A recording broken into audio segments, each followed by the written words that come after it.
Membership fees apply after free trial. Cancel anytime. Hey there, I'm Megan Davies with Beachbody. And if you haven't heard of my program, MBF, you need to check it out. Now, I'm not one to make things complicated. I call it MBF because muscle burns fat. With my simple and effective workouts, you'll get leaner, stronger, and healthier in just 3 weeks with a powerful combination of strength training and cardio workouts. I always say strength builds confidence, but check it out for yourself. Go to beachbody.com and try MBF today.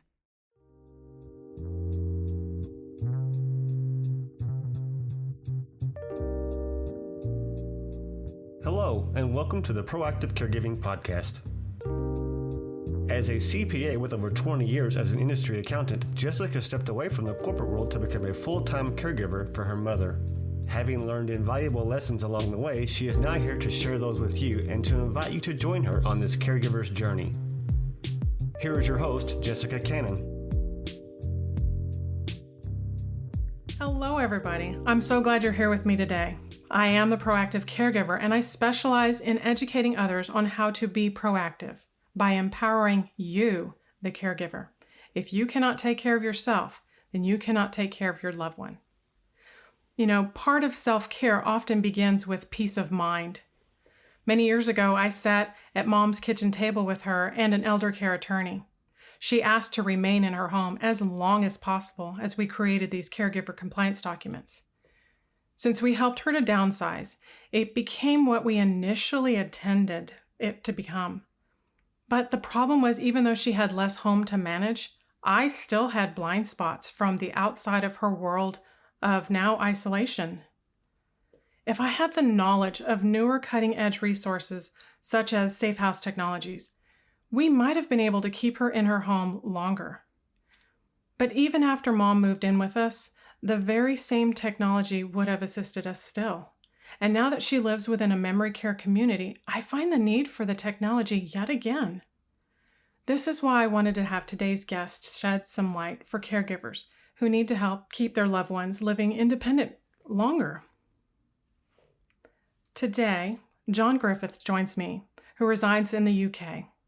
He is the technology director and leads the development of Safehouse products. He is responsible for the conception and design of the Safehouse system and sensor. John is co-founder and CTO of Secure Sensor Innovative Design. He has set up and successfully run several technology and consultancy companies over the last 30 years, including Griffiths Associates, where he's the managing director. His company implemented the first cloud care support system for Bournemouth Borough Council. John specializes in healthcare technology, smart city development, and data center creation. He was the information and communication and technology specialist for the Welsh government for 12 years, where he worked with academic institutions and companies such as Orange, Intel, Cisco, BT, Thales, Telefonica, and Microsoft. Previous to his current role, John was a technical specialist in the Department of International Trade for Smart Cities and Internet of Things, with responsibility for the Far East. Now you can imagine why I really wanted John to join us today. So John, thanks for coming on with me today. My pleasure. So I'm finding, as I continue along my caregiving journey with my mother, who lives with mixed dementia, that the governments and the powers that be here truly do not understand what it means to age with dementia. What was it like for you helping your mother over the 15 years before she passed? It was quite a revelation, in that if you work in technology and you have a sudden change in your life, which small vessel dementia, when it was diagnosed in my mother in 2003, certainly did, it pushes your world upside down. Mm-hmm. And you all of a sudden become the primary support for somebody who you've known all your life, you've loved all your life, and now needs you. Mm-hmm. And that support quite often grates with your career, sometimes relationships that you're in at that time, mm-hmm. and really splits loyalties. As such, I thought technology could address this because it was bound to be done before. And unfortunately, that wasn't the case. And it made me look much more deeply into the idea of addressing this very distressing problem through making a company of my own. That's exciting, I'm sure. So you had that firsthand experience to draw from and connecting her needs to added securities. So where did the idea to creating the company come even more in depth? Yeah, the idea was really based on my father, believe it or not. He was a general practitioner for 46 years in a small village in Wales. And when I was 8 years old, we didn't have anybody with dementia in that village. People got old, but they never really had the acute symptoms that came in the later 90s. And in my opinion, that came down to one thing, which was my father would do 46 house calls on a Saturday. Wow. And as such, his word to the relatives, who generally used to live very close to the person afflicted, would take his word as God. And as such, he used to make real efforts to ensure that the community pulled around the person. I couldn't really do that. Modern day, in 2003, didn't have that community that could go and embrace my mother. My sisters were living away, and I was 13 miles away.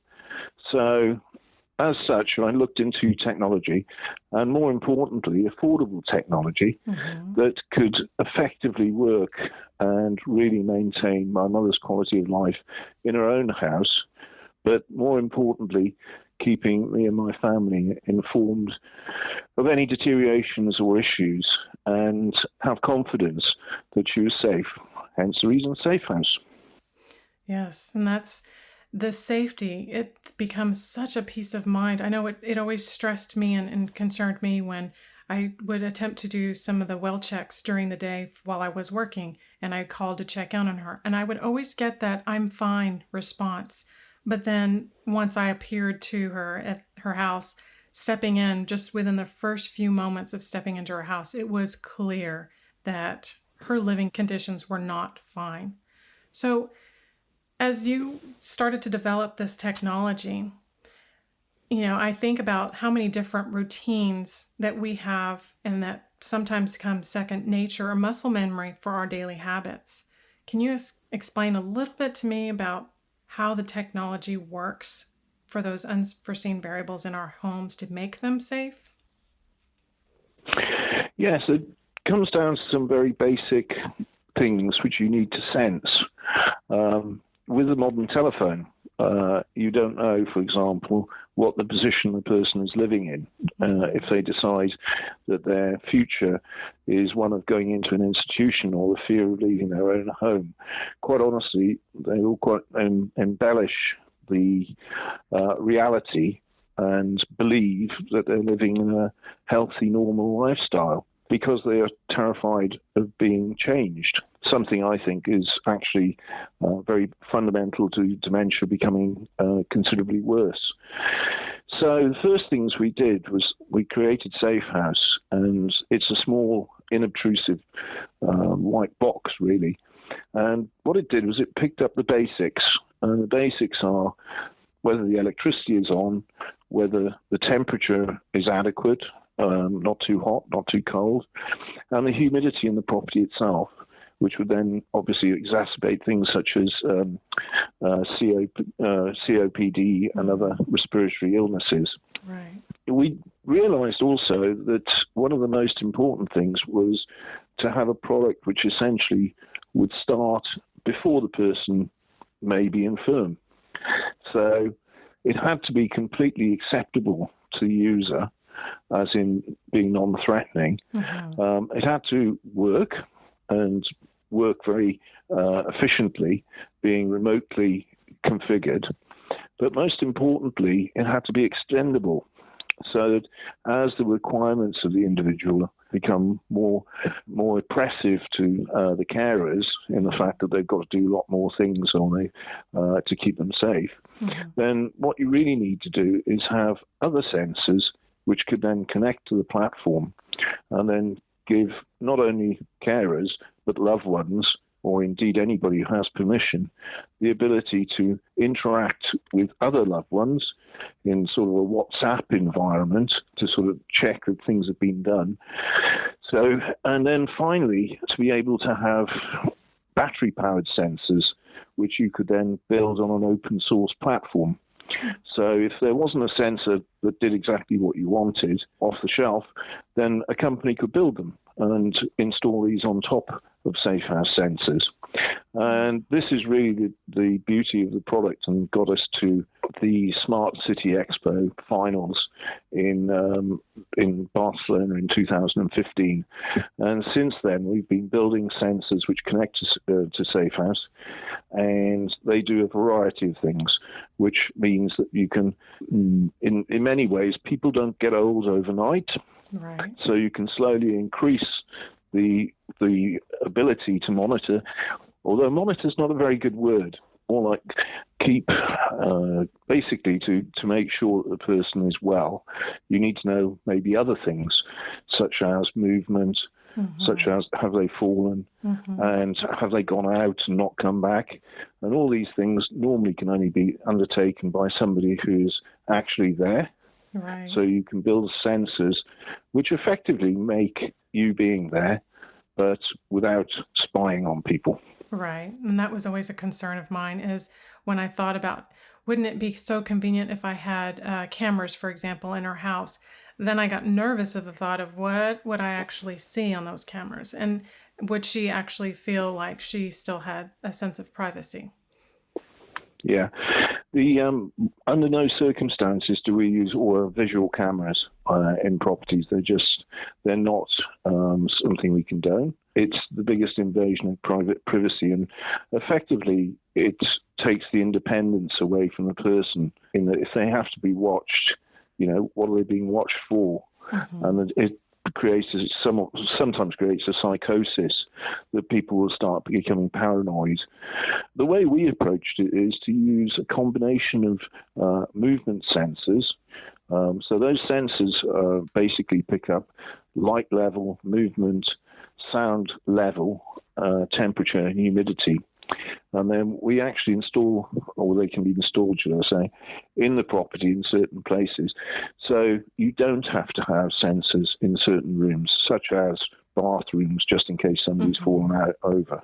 Right. Because you'd actually be able to indicate from the movement sensors that somebody was in the bathroom for a period of time and hadn't come out.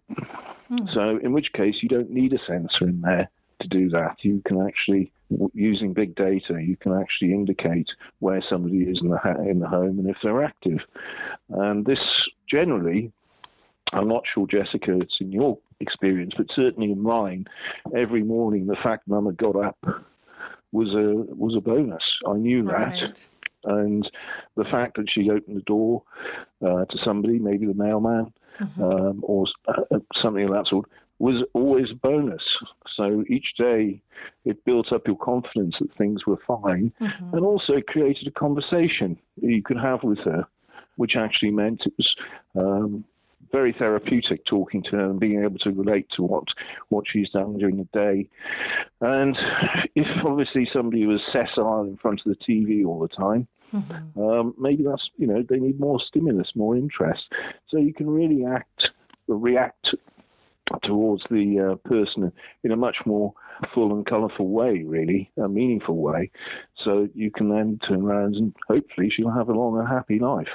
Definitely. I can absolutely relate to that, because I know there were times that I would check in on her and have that phone call, and I would ask, have you been able to walk around and open up your blinds and let some daylight and get some sunlight in, knowing she wouldn't step out of the house to go on a walk, for example, by herself. And I really didn't want her to, because it did become the worry that if she was able to leave her home, would she remember how to return back to her home? And that definitely became where she couldn't on her own. But that conversation, that brief conversation of asking, have you opened the blinds? Sometimes just in her voice, the inflection of, I could tell she would say yes when I I really knew she didn't. And especially once I finally arrived, you can see everything still locked up and closed. And so she was in a very dark room in the living room, TV blasting, blaring loud noise, and just looking about the room, you could tell that's how it had been. So the little bit of peace of mind goes a long way, being able to know, because sometimes there was those little white lies that she would say yes when she really hadn't, or something around about that. So that peace of mind is something that helps. Yeah, on that note, in the sensors that we supply now, they're sufficiently intelligent to send an alert if certain things happen, which are physically concerning. One of them is getting out of bed to go to the bathroom in the middle of the night and then not actually switching the light on. And of course, that increases the ability or the likelihood of falling, possibly breaking a hip. More importantly, having somebody who's on the floor for a long period of time. So, as I mentioned before, the bathroom, we know if somebody's gone into the bathroom and we know if they come out, but we don't know what happens in there.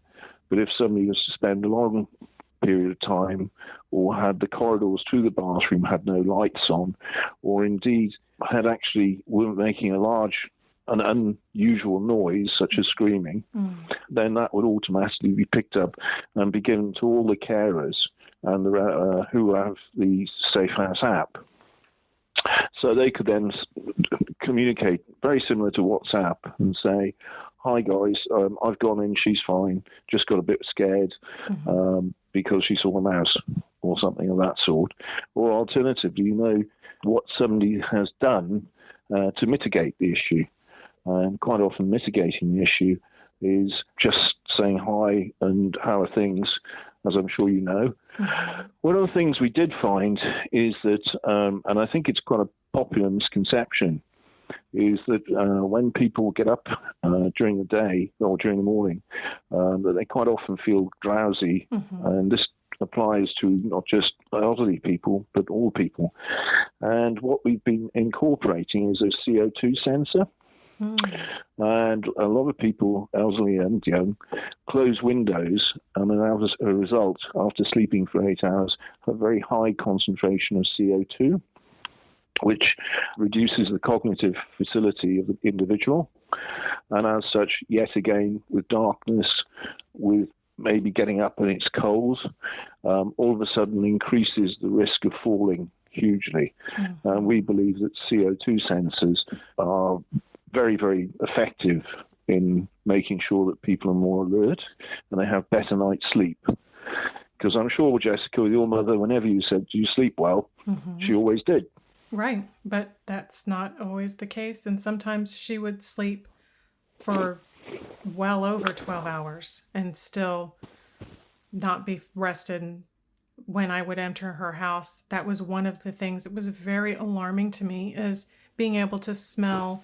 I could tell she, walking into the kitchen, she attempted to make a bowl of cream of wheat or something, but the stove wasn't turned off entirely. And so entering into the house and smelling the gases, that's something that was very alarming. Yes, I think the most alarming thing what happened in my lifetime with my mother was actually quite early on, when in the UK we get very dark evenings over the winter period, which cause seasonally adjusted depression or sadness, sad illness. And as quite often happens in dementia, one of the common things is that with an analog clock, which a lot of people, older people still have analog clocks, they would actually, because it was dark during the day and dark during the evening, pretty grey, then what would happen is the person would actually flip their timescale. So the night would become day and the day would become night. And as such, the person, when the carers would go in, would find a fairly groggy lady there. And what then happened was at 6 o'clock at night or 7 o'clock at night, she'd be up running around making breakfast, and then, of course, would go out in the car, and which was hugely dangerous. And very distressing and get confused and go wandering. So as such, what we've discovered is that quite often knowing that the doors have been opened at a strange hour of the night, and also having people close by who could respond to that if it came to it, was hugely beneficial.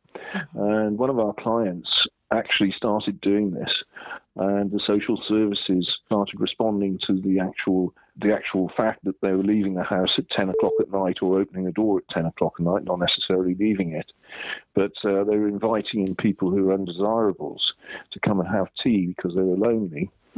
And it only took 2 weeks of just going around there very quickly and saying, no, it's dark and it's this time, and they carried on as normal.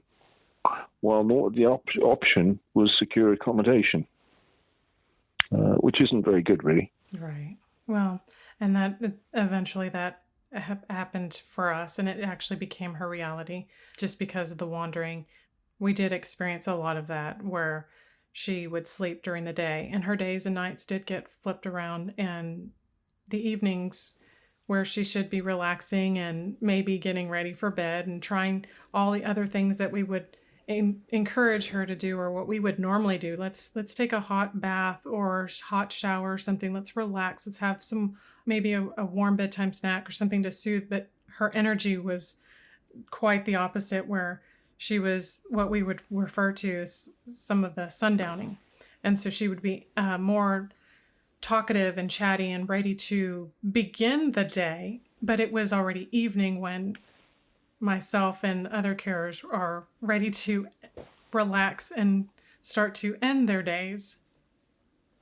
And so her leaving the house was a concern. And for us, thankfully, she did get to a point where she was afraid to drive. And so if she didn't have someone to drive her, then she wouldn't attempt to do it on her own. But before then, there was always that concern, especially when I would knock on the door and there was not an answer. I didn't know if she was gone from the house, or if she had fallen in the house, or had she been sleeping for beyond 12 hours and she's, in this light comatose state. It's hard on the outside of the house to know what's going on and not have any kind of indication. And rather than calling 911, our emergency number here in the U.S., regularly, just out of fear, those indicators in the house would have been more beneficial for us.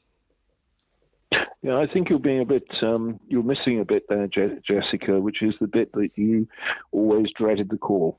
Yes. When she'd phone, exactly. There was always going to be bad news.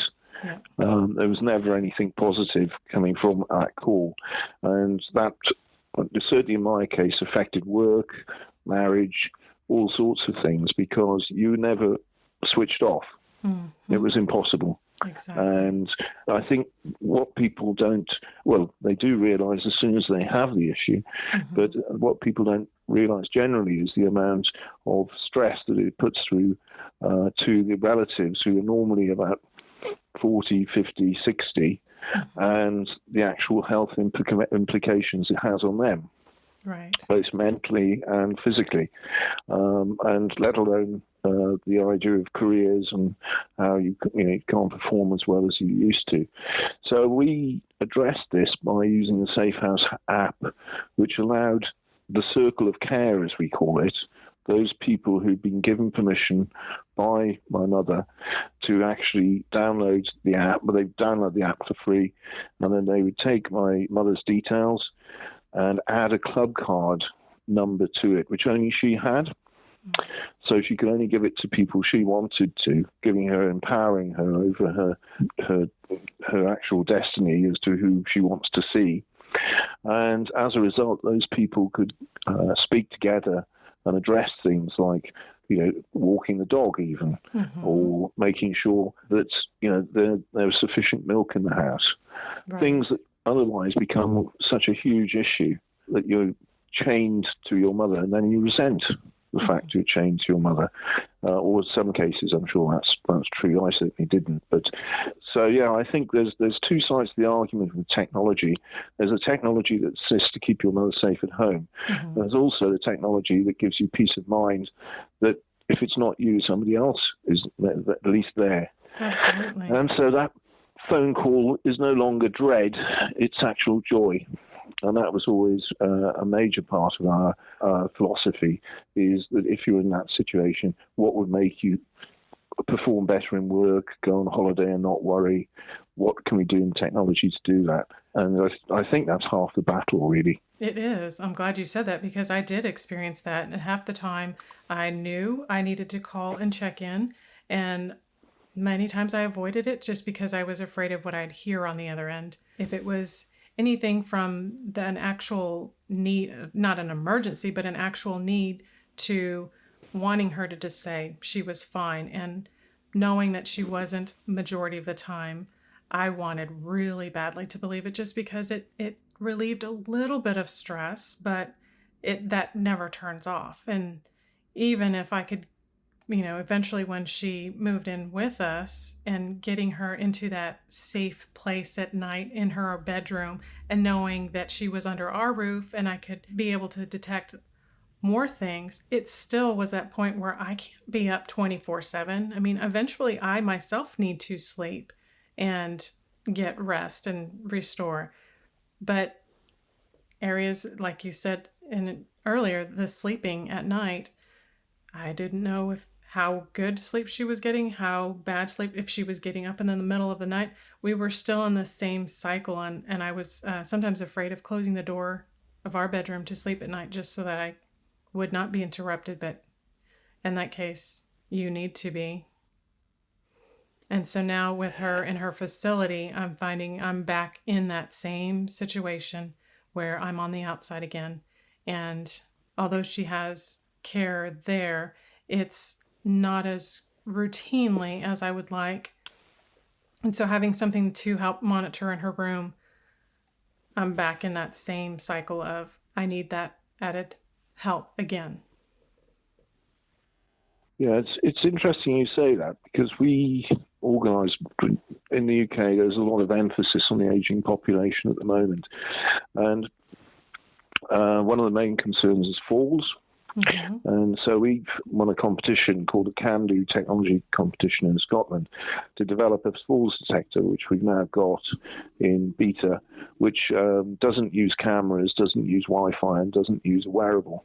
So it doesn't actually change the person living in their house. Mm-hmm. And we combine that with the sensors, normally 4 of them, one in the kitchen, one in the living room, one in the bedroom, and one in the hallway, with door entry sensors for the back garden and the front door. And taking the data from those, which is temperature, humidity, fine. We know the house is nice and warm. She hasn't opened the windows in the middle of winter. The electricity's on. That's all great. But then we also pick up the light levels and the movement in between those particular points. And what you can do is get a very accurate idea of the mobility of your mother. But this is then joined to the door opening. So if she goes out into the garden with a dog, for example, then that's not a problem. You know she's been out there for X amount of time and come back in, because once the door's closed, there'll be movement. Equally, when the door is open at the front door and it's closed and there's no movement inside, you know that person is now outside. And in doing this, what it actually means is that you can then address things without having to label the person as being old, which is, I'm sure, in your case, right. And my experience is that, you know, that's the last thing you want to do. Exactly. And quite often people become very stubborn.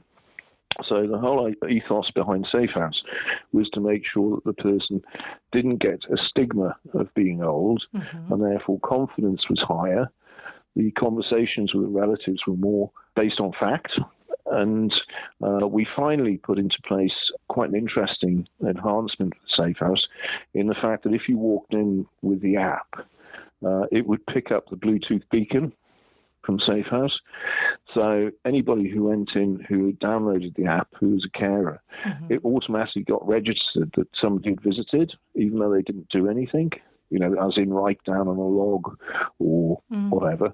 Right. And that actually made it much easier for you to then to phone that person or talk to them on the chat, and then all of a sudden you could find, without asking mum, how things are.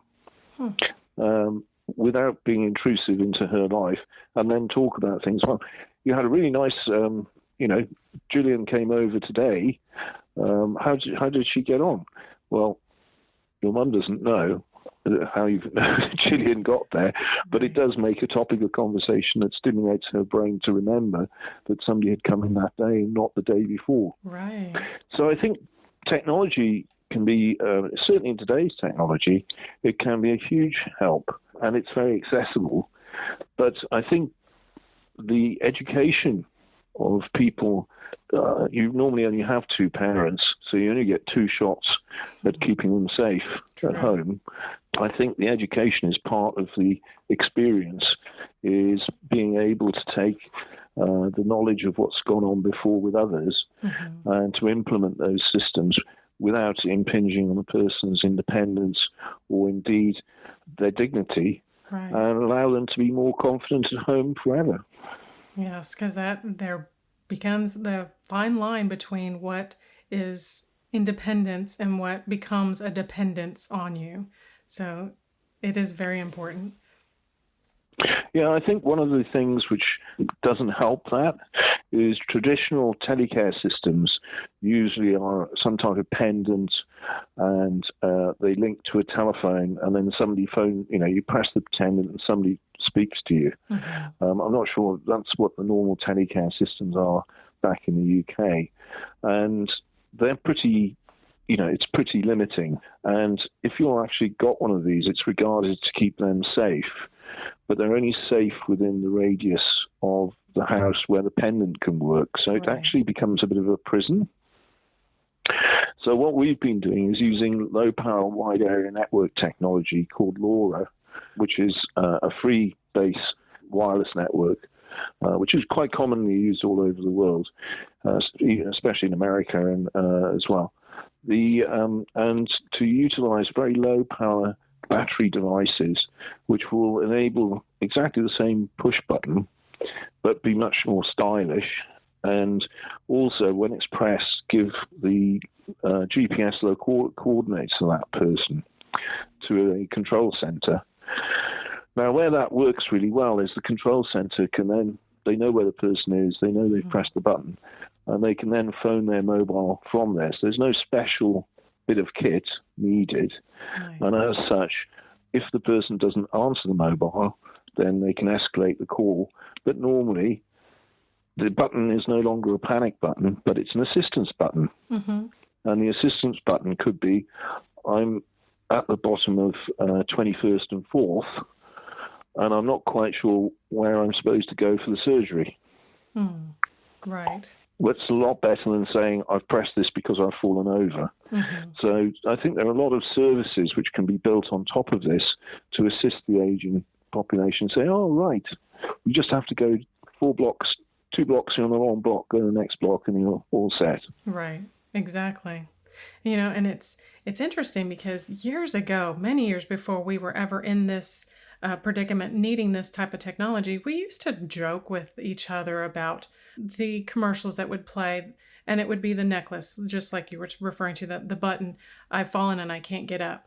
And then fast forwarding years later, and it was no longer a joke. And so now trying to find the technology that my mother would wear sometimes, but that was short-lived because she would get to the point where it would irritate her, or she would just wonder, what is this? Or she would get that bit of stubbornness. I don't need this. And she would shove it, would, like, for example, her medical alert bracelet, she would shove it off of her wrist and either almost harm herself getting it off or damage an expensive piece of jewelry that was intended to be there for that potential need of help if there was a first responder, for example, trying to help her. But the idea of this being using our current technologies, our cell phones that are an additional app, makes it so much more convenient. Yes, absolutely. I mean, we're just lucky enough to be included in a competition in Scotland recently, and we had to design a product for COVID aging population in COVID territory. And it was something that was really quite difficult to get user acceptance. Why would this person take this piece of technology out with them religiously? Right. So we developed a low energy Bluetooth circuit board, for want of a better word.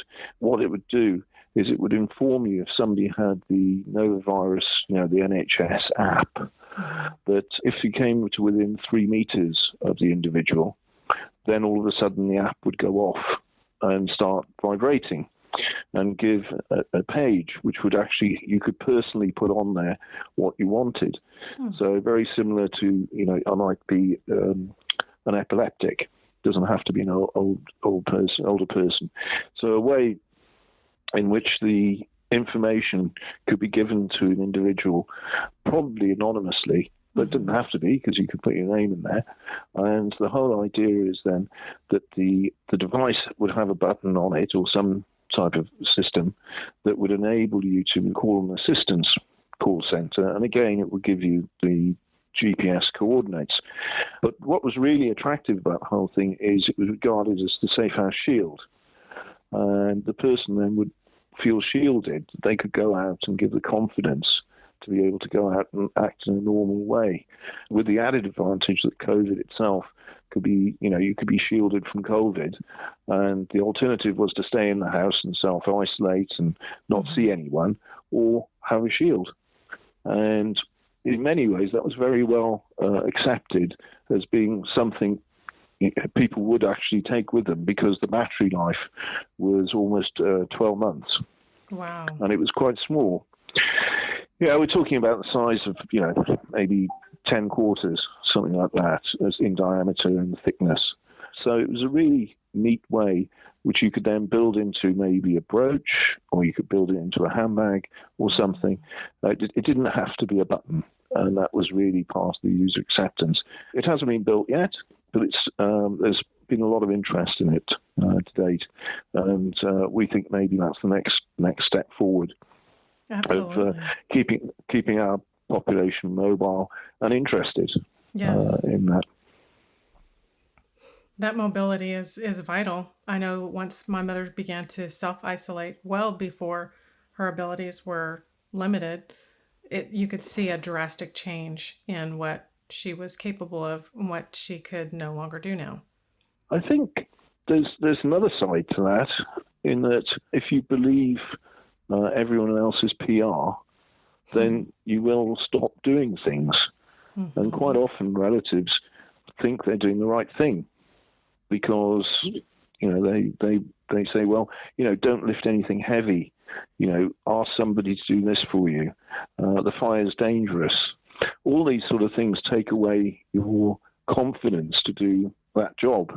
And as you grow older, it's much easier to get anxiety relating to those things, so you won't do them. My personal opinion, I've had somebody demented in my family since 1996, continuously up until November 2018. And my attitude is that they're not going to stop me sailing. And if worse comes to worse, they can put me in the Mediterranean with my boat. And if I'm unlucky enough to actually go through the Straits of Gibraltar, well, so be it.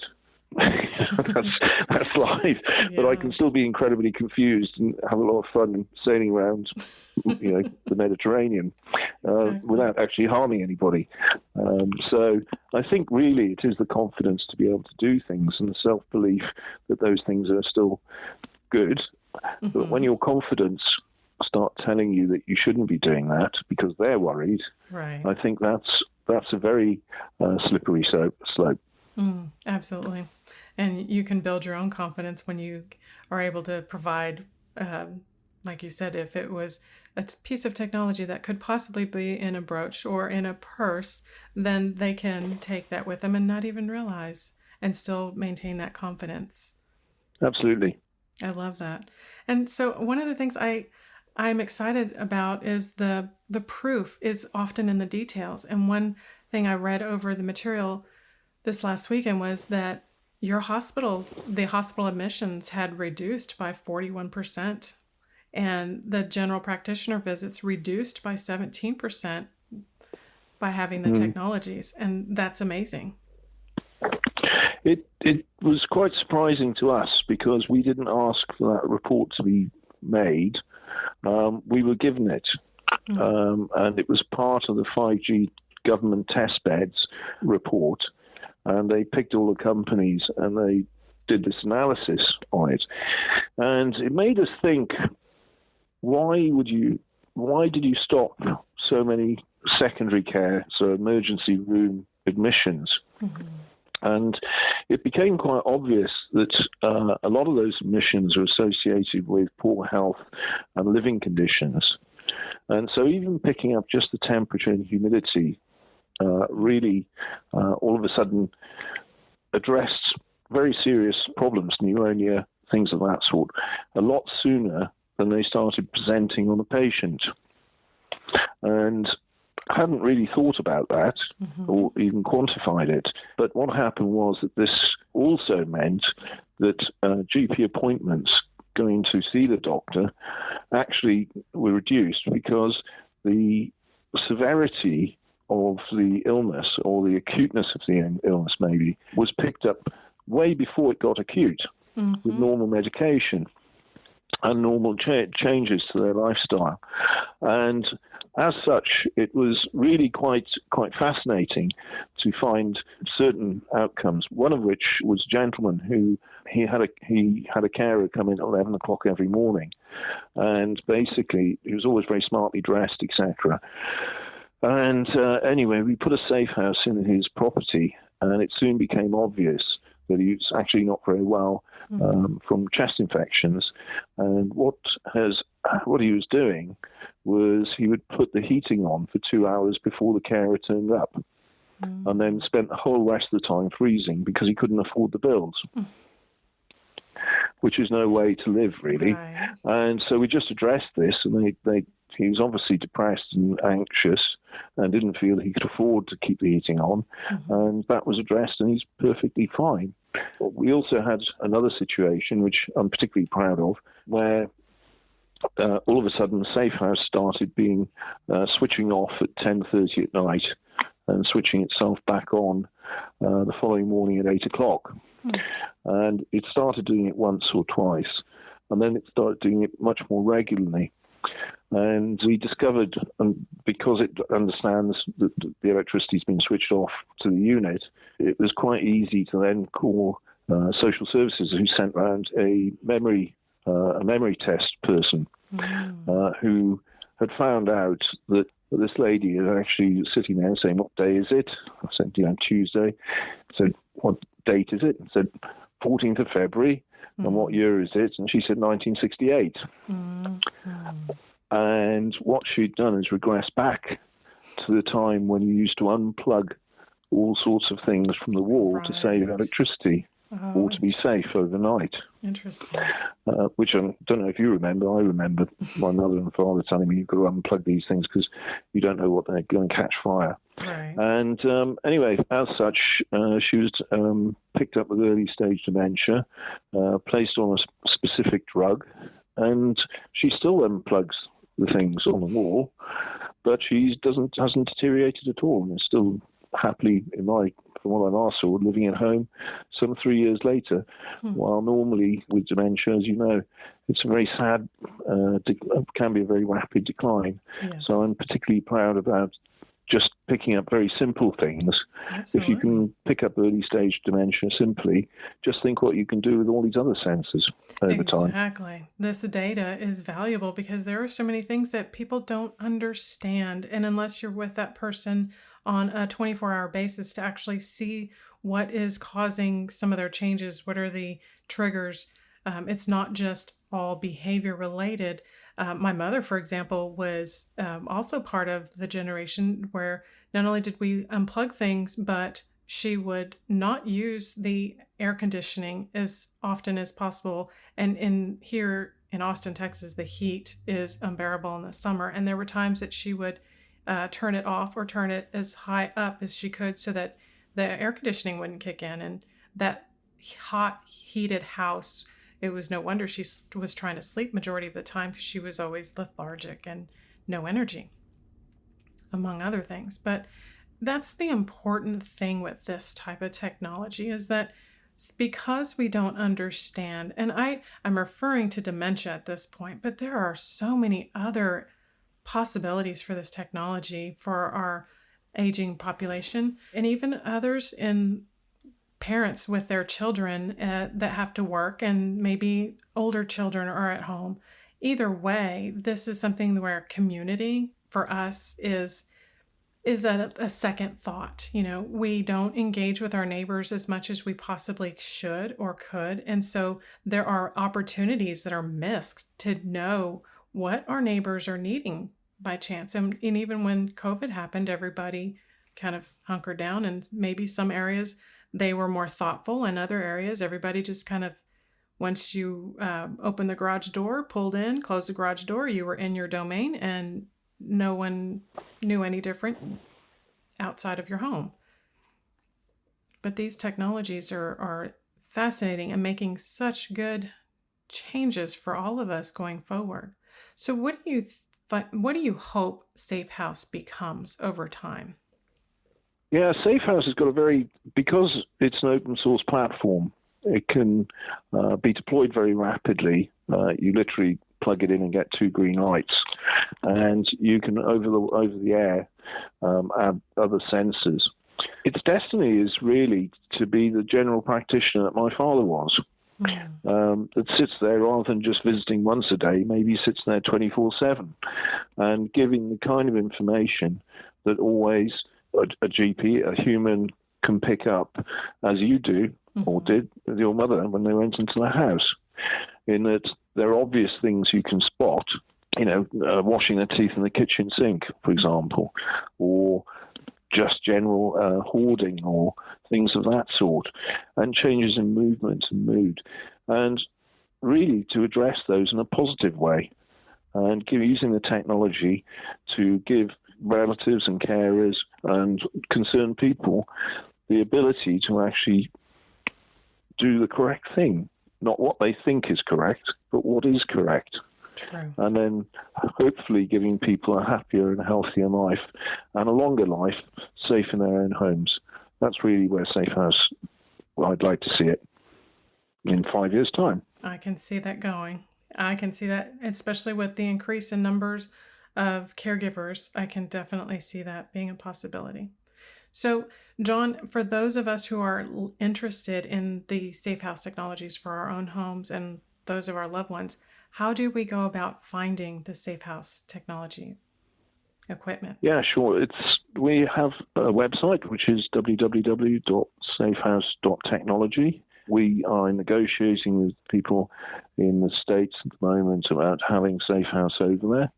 Not quite there yet, but we're working with some providers of lower net technology. And just get a hold of me, John.Griffiths at safehouse.technology. I'm more than happy to speak. Excellent. So, ladies and gentlemen, I hope that even if you're considering downsizing and trying to help your loved one have less health to manage, also consider the ability and the technology to help monitor them in that smaller home, even still. And so, thank you for joining us today. I hope this gave you more food for thought. And until next time, be proactive. Take care, everybody. Thank you for joining us today. We really hope you've enjoyed this episode. To learn more about proactive caregiving and to hear other episodes of this podcast, please visit www.jessicalazelcannon.com. This podcast is produced by Cannon Light Media, LLC, www.cannonlightmedia.com. Music provided by Chris Paradise.